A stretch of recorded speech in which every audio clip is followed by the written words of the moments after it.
Assalamu alaikum students. Now we are going to solve question 15, which is last question of exercise 7.1, and it's quite important question.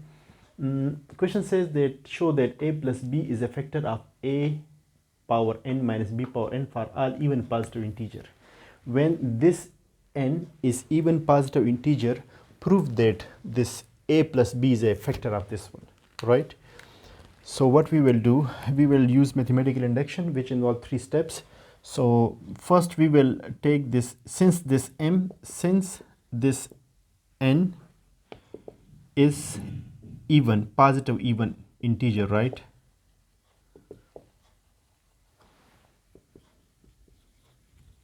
So we will take, let n is equal to 2m, like, because this is even, right? So this must be a multiple of 2, because every even is a multiple of 2.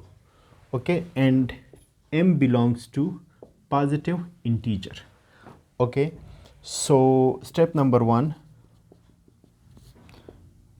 since we converted n into m, so we will take m is equal to 1. Okay, so what we will do, a power n minus b power n, first we will write as a power 2m minus b power 2m, and then a power, since we have taken m is equal to 1, right? So it will be 2 into 1 minus b 2 into 1, which is equal to a square minus b square. Now we will check whether this is a plus b is a factor of this one or not. But since we can write this as a plus b into a minus b, so you can see that this a plus b is a factor of this one, so it's true. Since a plus b is a factor of a square minus b square, which is basically equal to a plus b into a minus b, so hence it's true.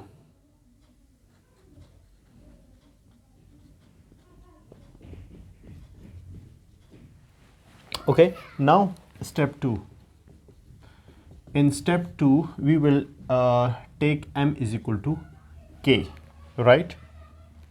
So it means that a power n minus b power n is equal to a power 2m minus b power 2m, and that will be equal to a power 2k minus b power 2k, and we will assume that this is the multiple of a plus b, or a plus b is a factor of this one. If a plus b is a factor of this, then we can write, first let me write, we assume that a plus b is a factor of a power 2k minus b power 2k. Then we can write a power 2k minus b power 2k is equal to a plus b times q, क्योंकि जब a plus b इसका factor है तो a plus b इसको divide करके कोई quotient आ जाएगा हमारे पास, ठीक है। अच्छा, अब स्टेप 3 में हम क्या करेंगे, we will change n is equal to m is equal to k plus 1। तो जहाँ पे m है वहाँ पे k प्लस 1 पुट करें। तो यहाँ पे देखें a power 2m minus b power 2m, क्योंकि ये हमने ऑलरेडी n को रिप्लेस करके 2m में कन्वर्ट किया था, क्योंकि n जो है ना इवन था, तो इवन को हम 2 के मल्टीपल में लिख सकते हैं। तो यहाँ पे आ जाएगा a power 2k plus 1 minus b power 2k plus 1, ठीक है। अब इसको आप ओपन करें, a power 2k plus 2 minus b power 2k plus 2, और हमने इसमें क्या फिट करना है, a पावर 2k और माइनस b पावर 2k। तो इसको आप थोड़ा सा और सिंप्लीफाई करें, a स्क्वायर सेपरेट कर ले, a square into a power 2k minus b square into b power 2k।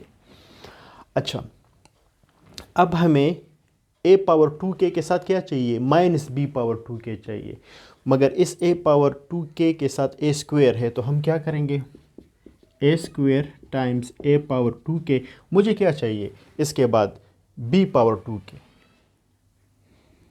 तो माइनस b पावर 2k मैं ख़ुद से लिख रहा हूँ और इसके साथ a स्क्वायर में मल्टीप्लाई कर रहा हूँ, मतलब ये मैंने क्या किया है, minus b power 2k into a square मैंने ख़ुद से सब्ट्रैक्ट किया है, क्योंकि मुझे यहाँ पे माइनस b पावर 2k चाहिए, मगर क्योंकि इसके साथ a स्क्वायर है इसलिए मैंने इसके साथ भी लिखा है कि मैं a स्क्वायर कॉमन ले सकूँ।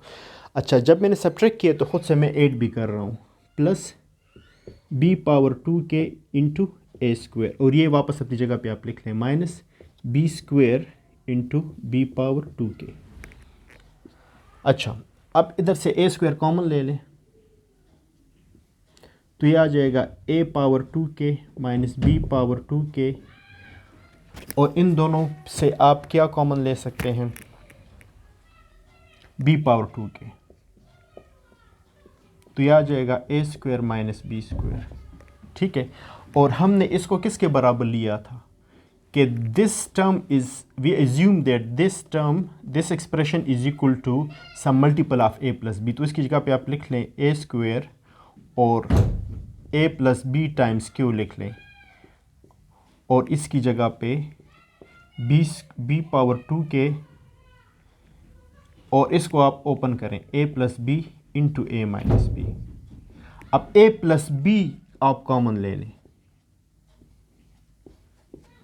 तो आपके पास क्या आ जाएगा, a स्क्वेयर इंटू क्यू, और यहाँ से b power 2k into a minus b. अब यहाँ पे आप देखें ये a प्लस बी मल्टीपल में आ गया, तो इसका मतलब ये है कि अगर हम m is equal to k लें और उसको हम एज्यूम करें कि वो a प्लस बी का मल्टीपल है, तो इसका मतलब ये है कि m is equal to k plus 1 लेने के बाद b हमारे पास जो रिज़ल्ट आएगा वो भी a प्लस बी का मल्टीपल होगा।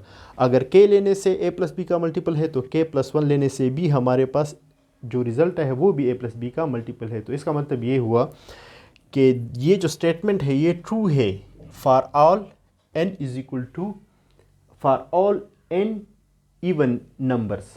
जब n इवन होगा तो ये जो एक्सप्रेशन है ये a प्लस बी का मल्टीपल होगा। तो हम यहाँ पे लिख सकते हैं hence that statement is true.